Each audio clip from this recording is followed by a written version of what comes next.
연애를 하는데 이상하게 그 사람하고만 만나면 내가 비참해지고 내가 아주 별 볼 일 없는 존재처럼 느껴지고 내 자존감이 바닥을 치지 않습니까? 혹시 그 사람이 나르시시스트인지 의심해 볼 필요가 있습니다.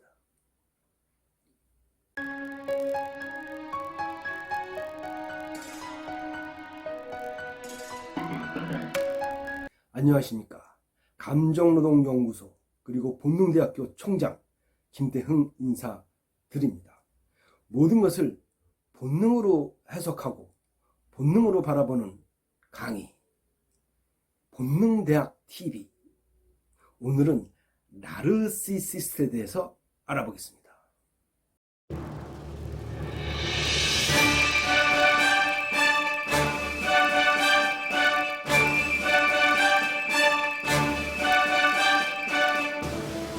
옛날 그리스 신화에 강의 신이 아들을 하나 낳습니다.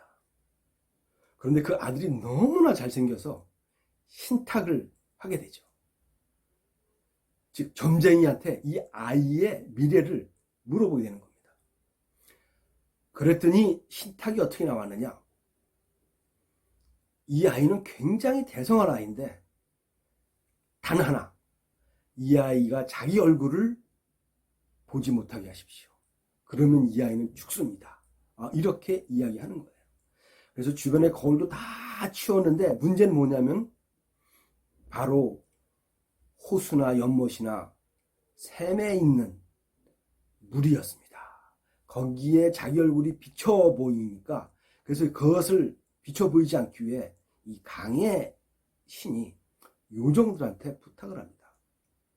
이 나르시스, 즉 강의 아들 이름이 나르시스였는데 나르시스가 샘이나 호수나 이런 데 갔을 때 물결 없이 잔잔하게 만들지 말고 항상 물결을 쳐서 자기 얼굴을 보지 못하도록 부탁을 요정한테 했습니다. 요정이 그러마 하고 이 나르시스가 그런 물가에 갈 때마다 항상 물을 출렁이게 해서 자기 얼굴을 보지 못하게 했습니다. 그런데 이 요정이 나르시스를 보니까 너무나 잘생긴 거예요. 그래서 요정이 나르시스에게 사랑 고백을 합니다. 그러나 나르시스의 눈이 워낙 높았는지 단칼에 아웃을 시켜버리죠. 그래서 요정이 복수를 하는데 어떻게 복수를 하느냐. 바로 이 나르시스가 호수에 있을 때 호수를 바라볼 때 물결을 일으키지 않고 호수를 아주 잔잔하게 만들어 놨다고 합니다. 나르시스가 태어나서 처음으로 호수에 비친 자기 얼굴을 보게 되죠.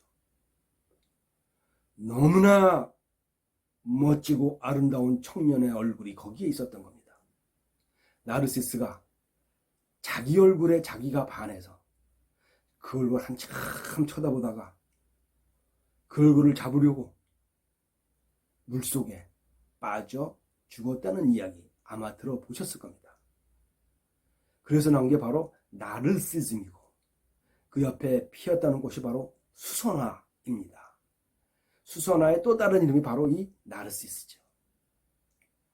그래서 이 이야기는 굉장히 멋지게 진행이 되지만 사실은 이 나르시스트는 그렇게 멋진 이야기가 아닙니다. 이 나르시스트는 본능이라는 관점에서 봤을 때 서열이 아주 극단적으로 발달한 사람입니다. 서열은 무엇입니까? 바로 다른 사람을 지배하고 다른 사람을 짓누르고 해서 자기가 올라가야 되는 게 바로 서열입니다. 그래서 서열이 극단적으로 발달하는 사람들은 수단과 방법을 가리지 않고 다른 사람을 짓누르거나 심리적으로 모욕을 주거나 다른 사람의 자존감을 깎아내리거나 다른 사람을 굉장히 우스운 사람으로 만들어서 자기가 올라가려고 합니다. 이게 나르시스트의 아주 중요한 특징입니다. 더군다나 이 사람들은 공감 능력이 굉장히 떨어져 있습니다. 공감 능력은 다른 사람의 아픔을 내 아픔처럼 느끼는 능력이 바로 공감 능력이죠. 이것이 뛰어나신 분들을 뭐라고 하나요? 지난번 강의에 말씀드린 바로 HSP, high sensitive person, 아주 예민하신 분들이나 또는 empath, 과잉 공감이신 분들, 공감이 극단적으로 발달하신 분들, 이런 분들은 바로 다른 사람들의 마음을 내 마음처럼 읽어내기 때문에 다른 사람한테 해코지를 하지 못하고 다른 사람을 낮춰서 얘기하지 못하고 욕도 잘 하지 못합니다. 그런데 이 나르시스트는 자기밖에 몰라요. 자기가 세상의 최고예요. 자기가 세상의 최고고 자기가 세상에서 제일 잘났고 자기가 세상에서 제일 똑똑합니다.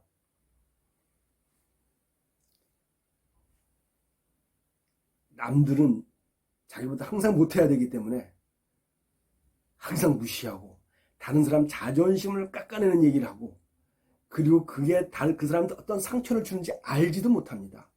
왜? 공감 능력이 떨어지기 때문에 그렇습니다. 그래서 공감력이 뛰어난 HSP나 엠패스 같은 사람을 먹잇감으로 찾습니다. 그래서 이 나르시스트와 연애를 하게 되면 굉장히 피곤합니다. 여자도 나르시스트가 있습니다. 꽤 많이 있습니다. 지난번 작년인가 인천의 그 원룸에서 교생 선생님과 동거 과외를 하던 한 학생이 타살을 당한 사건이 있었습니다. 그래서 경찰들이 이걸 조사를 해봤더니 그 교생 선생이 바로 나르시스트였고 그 교생 여선생을 또 조종하는 또 친구 여선생이 또 있었는데 그 친구는 더한 나르시스트였다라는 그런 수사 결과가 나온 적도 있었죠. 이 나르시스트는 남을 지배하고 조종하고 장악해야만 살 수 있는 사람들입니다. 세계에서 아주 대표적인 사람이 누가냐면 바로 트럼프 대통령이죠. 트럼프 대통령 여러분들 나르시스트라는 단어로 검색을 해보시면 민주당이나 많은 심리학자들이 나르시스트라고 공격을 합니다. 트럼프 대통령 가만히 보십시오. 말이 매우 거칩니다. 남을 비난합니다. 언론사를 비난하고 그리고 차별을 합니다.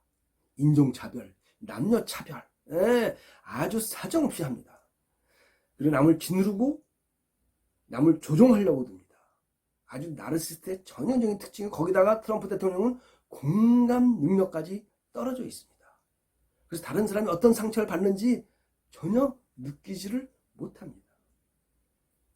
나르시스트의 특징을 다 가지고 있죠. 또한 나르시스트는 중요한 특징이 하나 있는데 거짓말을 밥 먹듯이 합니다. 그리고 자기가 거짓말한 걸 인정을 안 해요. 이 사람들은 절대로 자기 잘못을 인정하지 않고 모든 잘못은 전부 다 누구 탓이냐? 남의 탓입니다.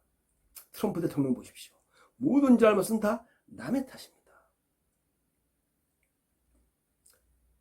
나르시스트 판별하는 방법 한 가지가 있습니다. 이 사람들의 자기가 남을 지배하거나 조종하는 것이 좌절됐을 때 또는 자기의 거짓말이 탄로났을 때 0.1초 사이에 얼굴에서 분노의 표정이 살짝 지나갑니다. 무시무시한 얼굴이 지나갑니다. 이 사람은 나르시스트일 가능성이 높습니다. 여러분들의 애인이 여러분들과 가까이 있는 사람이 지금 나르시스트라면 빨리 도망가십시오. 피할 수 없는 가족이나 또는 회사라면 그 대응책을 알고 계십시오. 구독, 좋아요 부탁드립니다. 감정노동연구소 본능대학교 총장 김태흥입니다.